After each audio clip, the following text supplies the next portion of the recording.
Welcome back, friends. Welcome back to the Corbett Report. I'm James Corbett of CorbettReport.com, and you're tuned into Propaganda Watch. Remember back in October of last year when the Event 201 panel discussed the problem of online misinformation and disinformation spreading about this completely imaginary coronavirus pandemic? Like, the pharmaceutical companies created the pandemic in order to increase their profits. And the panel, of course, discussed the various ways that they could counter this vile and heinous misinformation, including internet shutdowns, social media censorship, scrubbing websites that are promoting disinformation. But they also talked about the ways that international bodies like the United Nations and WHO could leverage soft power to influence the ways various countries were approaching this problem of misinformation. I think you're right. It's important that the UN and WHO remain very clear. But when they challenge governments directly, they often get into this issue of sovereignty. And so I think it's really important not to have that as the only response. I think it's really critical to think about soft power influence, which is other influentials who can call up the head of state, or powerful constituencies within those countries. We've seen this in the context of mobilizing religious leaders in the context of polio, or specific business leaders, where you can soften perhaps a very hard line from government through more stealth entry points rather than trying to punish them through the international health regulations or something like that. And remember way back at the start of the plunge into the real depths of COVID-19 '84 when everybody's favorite celebrity, Tom Hanks, went into self-quarantine because he had tested positive for COVID-19 and correctly modeled to everyone how to self-isolate and how to dutifully comply with the dictates of whatever medical opinion he received. Tom Hanks is remaining positive and giving fans an update on his and his wife Rita Wilson's health after their coronavirus diagnosis. On Thursday, the 63-year-old actor shared a photo on his Instagram of himself and Wilson from quarantine in Australia. He captioned the photo by first thanking everyone from Down Under for, quote, taking such good care of us. He says, we have COVID-19 and are in isolation so we do not spread it to anyone else. He then says, there are those for whom it could lead to a very serious illness, adding, we are taking it one day at a time. He tells his followers, quote, there are things we can all do to get through this by following the advice of experts and taking care of ourselves and each other. He also revealed that going forward, they will be tested, observed, and isolated for as long as public health and safety requires. Extra points if you remember his enigmatic tweet from self-isolation that he was up by 201 points in his game of gin rummy against his wife. And do you remember back in April when the World Health Organization helped organize a gaggle of artists and influencers to put on a benefit concert, the One World Together at Home concert, in order to unite the world behind the message that we must listen to the medical authorities and stay at home?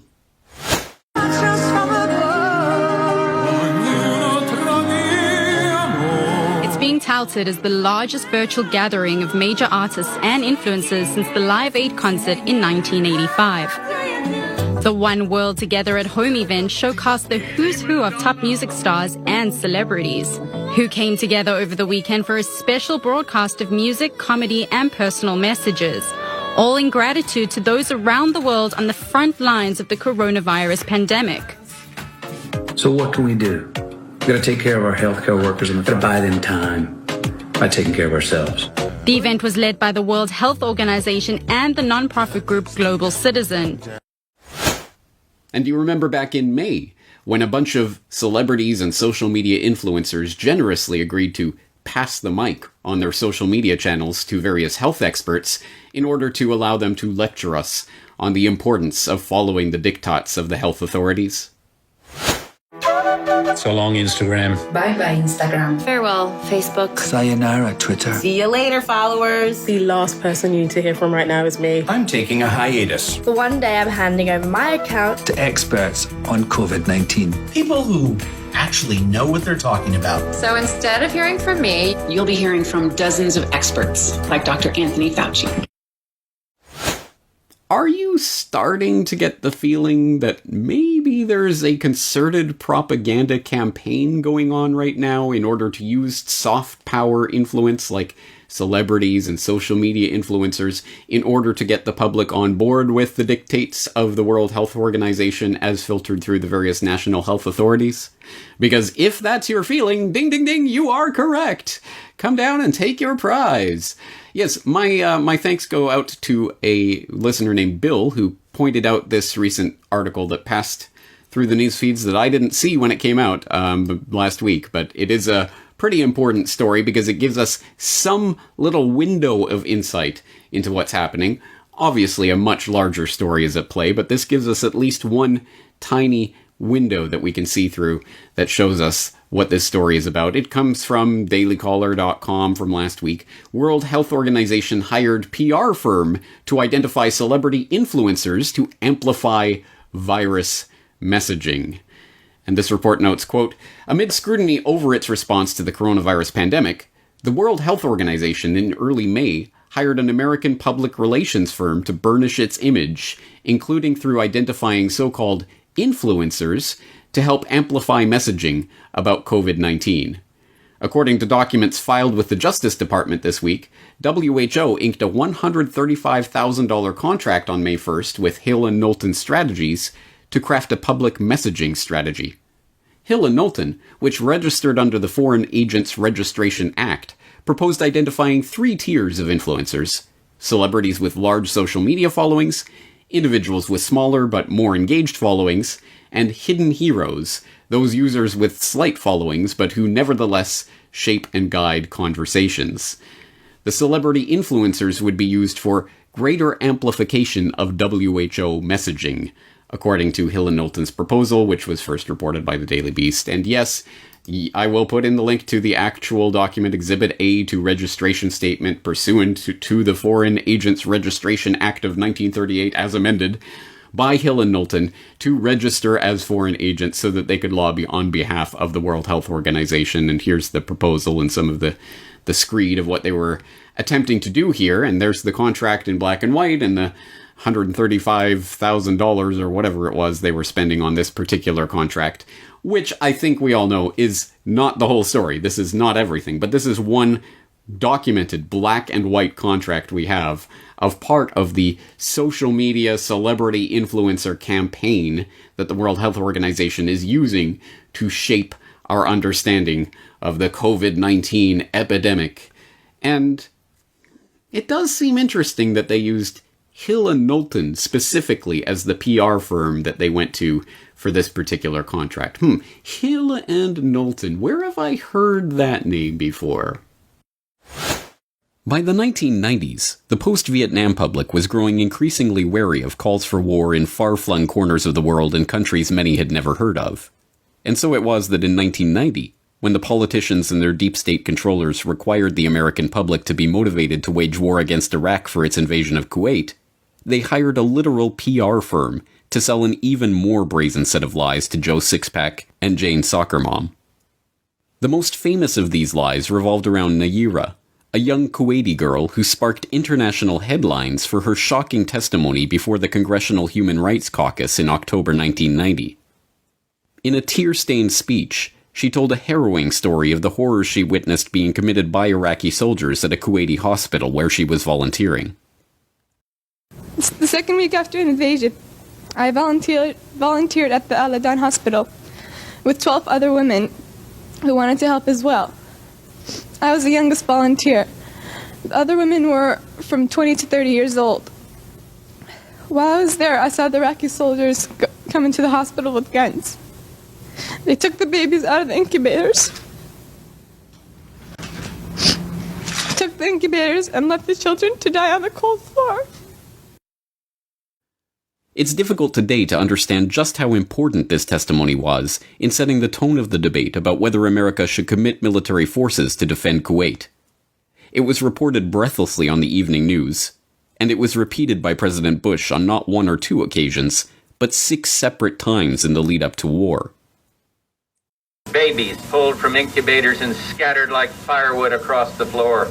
And they had kids in incubators, and they were thrown out of the incubators so that Kuwait could be systematically dismantled.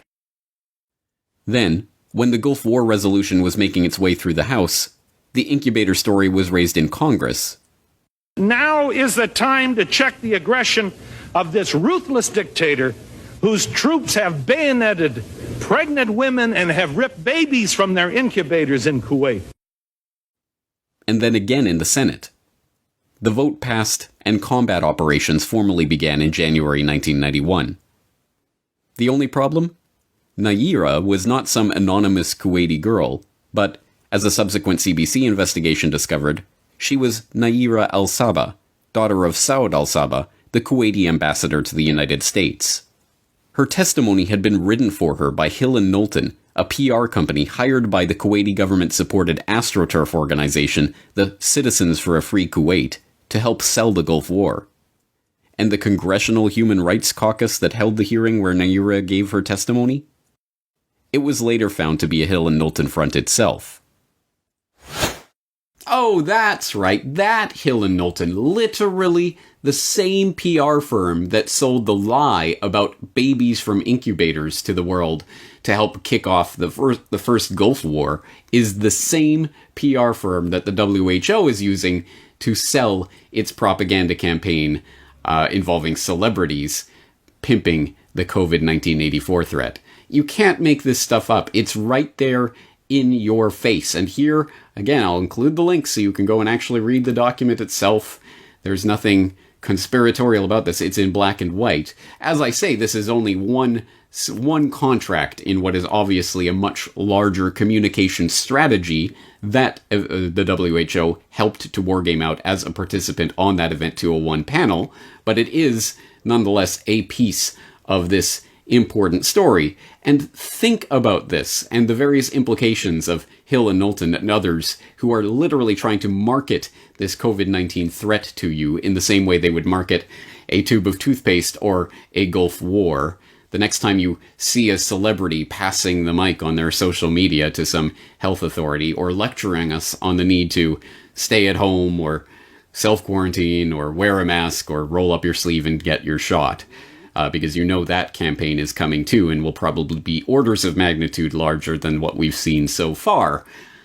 Now, if there's anything positive that comes out of this, one, it is the fact that, again, the WHO is acknowledging that people do not trust it anymore. That if you go and read the actual proposal from Hill & Knowlton, you'll see that they're admitting that the WHO has run into credibility issues, and the celebrity campaign would help to offset some of that mistrust that the public has in their institution at this point, which is an apt observation because I think everyone knows at this point there is something seriously shady about the WHO, and it's at this point, as the US threatens to next year withdraw its support and funding from the WHO, that would make Bill and Melinda Gates the biggest funders of the entire World Health Organization. Let that sink in. But regardless, there is clearly a big PR problem that they're trying to solve by turning to celebrities. Another, I think, positive aspect of this is that as there has been some discussion generated from my recent questions for Corbett about how to wake up friends and family, there are people saying, well, it's easier than ever now. A lot of people are seeing through this, or there are more people waking up than we even realize as a result of the craziness that's going on right now. I think one demonstrable sign of that is the distrust and the lack of trust and fealty to celebrities and social media influencers that is palpably observable in today's climate. I think everyone can see this, that to whatever extent that celebrities, artists, musicians, whatever, could even expound upon, let alone actually influence the conversation on matters of world historical import in the past, well, that era is definitely coming to an end rather abruptly as people relentlessly make fun of the ham-handed, stupid celebrity attempts at inserting themselves into any and every ongoing political matter these days.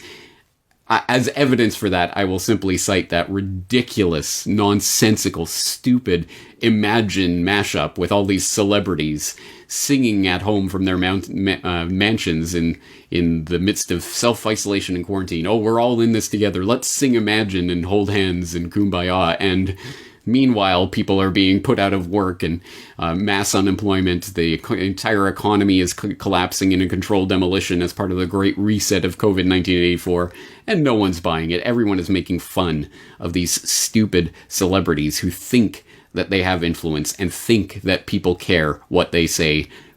Most people don't. Don't let the media convince you that these people actually have clout or that people en masse are listening to them. The vast majority of people do not care at all what these celebrities think. But the WHO thinks they care, and at any rate, well, they have a large social media following, so if they just pass the mic to Fauci or whoever else, right, Julia Roberts, then, hey, we'll be able to reach millions of people with our propaganda that way. So it is an interesting propaganda campaign that's being exposed in real time, but as I say, there is more to come. I guarantee it. There is going to be a much, much bigger concerted push once the vaccine really starts getting put into place.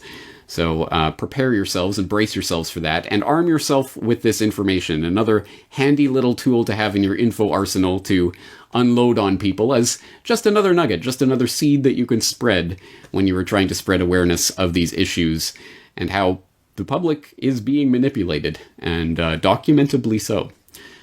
At any rate, that's what we do here on Propaganda Watch, week in and week out. And so that's going to do it for today, but I'm looking forward to talking to you again in the near future. James Corbett, CorbettReport.com.